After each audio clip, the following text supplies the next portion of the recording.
Routine of good habits. आपने वो कहावत तो सुनी ही होगी, आप अपनी जिंदगी तब तक नहीं बदल सकते जब तक आप अपनी रोजमर्रा की आदतों को नहीं बदलते। आपकी सफलता का राज आपकी आदतों में पाया जाता है।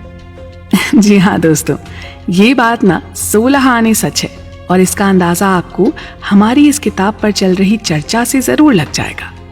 बात हो रही है जेम्स क्लियर की लिखी किताब एटॉमिक हैबिट्स के बारे में, जिसमें लेखक ने बताया है कि किस तरह उन्होंने अपने जीवन में आने वाली बाधाओं को अपनी अच्छी आदतों को विकसित कर कितनी सफलता से पार किया।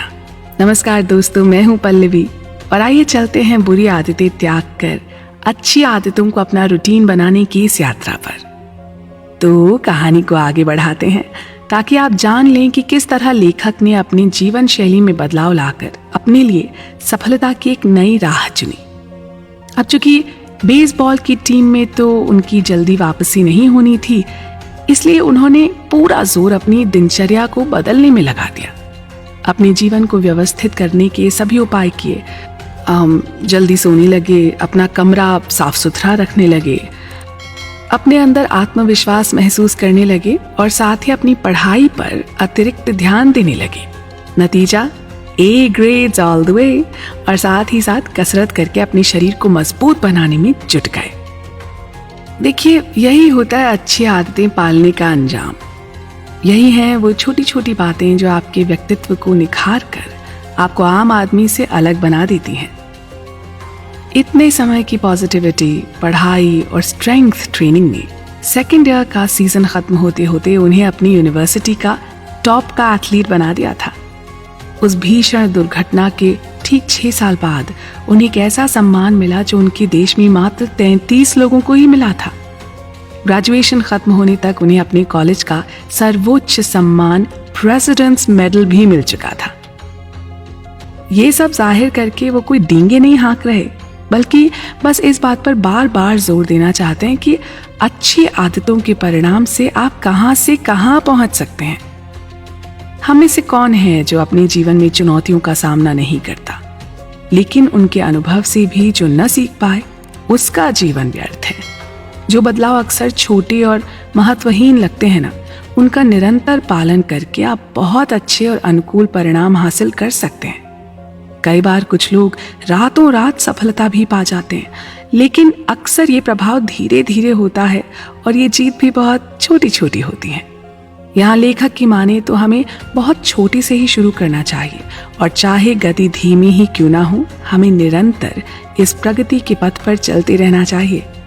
अपना कारोबार शुरू करने से लेकर इस किताब को लिखने तक उन्होंने यही स्ट्रैटेजी अपनाई। पहले एक ब्लॉग पर लिखना शुरू किया और धीरे धीरे अपने लाखों पाठक एकत्रित कर लिए। लोग बहुत मन से उनके लिखे हुए अनुभव पढ़ते थे। उनके व्यक्तिगत नोट से बहुत लोगों ने लाभ उठाया। उन्हें हैबिट्स स्पेशलिस्ट यानी आदतों का विशेषज्ञ नामक एक नया तमगा मिला, जिससे उन्हें खुशी तो मिली पर थोड़ी असहजता भी महसूस हुई। लेकिन जैसे जैसे उनके पाठक बढ़े, उनका कारोबार भी बढ़ने लगा। कई सभाओं में वो मुख्य वक्ता बनकर भाषण देने के लिए भी बुलाए जाने लगे। उनकी प्रसिद्धि लगातार बढ़ने लगी और एक समय आया जब उनके लेख 80 लाख लोगों ने पढ़ डाले। जी, 80 लाख। लेखक की अब तक की बातों का सार यह है कि उन्होंने अपनी हर आदत को अपनी तकलीफ लेख 80 लाख लोगों ने पढ़ डाले। जी, 80 लाख। लेखक की अब तक की बातों का सार यह है कि उन्होंने अपनी हर आदत को अपनी तकलीफ और चोट से बाहर निकलने का जरिया बना दिया। कसरत करके जिम में मजबूत होने से लेकर यूनिवर्सिटी का सबसे ऊंचा सम्मान पाने तक और अपने सफल लेखन और व्यवसाय से लेकर एक जिम्मेदार नागरिक के रूप में विकसित होने के लिए इन अच्छी आदतों के योगदान को पूरी तरह से सराहा। इस किताब में उनका लिखा हर वाक्य उनके व्यक्तिगत जीवन से प्रेरित है, इसलिए आप सब पर भी इन बातों का असर ना हो, ऐसा हो ही नहीं सकता। इस पुस्तक के पन्नों में आपको कुछ दिनों या हफ्तों के लिए नहीं बल्कि पूरी उम्र के लिए बेहतर आदतें बनाने की योजना मिलेगी। इन आदतों को कैसे बनाना है, कैसे बदलना है, इसकी पूरी प्रैक्टिकल सजेशन और इन्फॉर्मेशन आपके लिए सरल और सहज भाषा में मौजूद है। हम इस पर बारीकी से चर्चा करते रहेंगे। आप भी सुनते रहिए और समझते रहिए।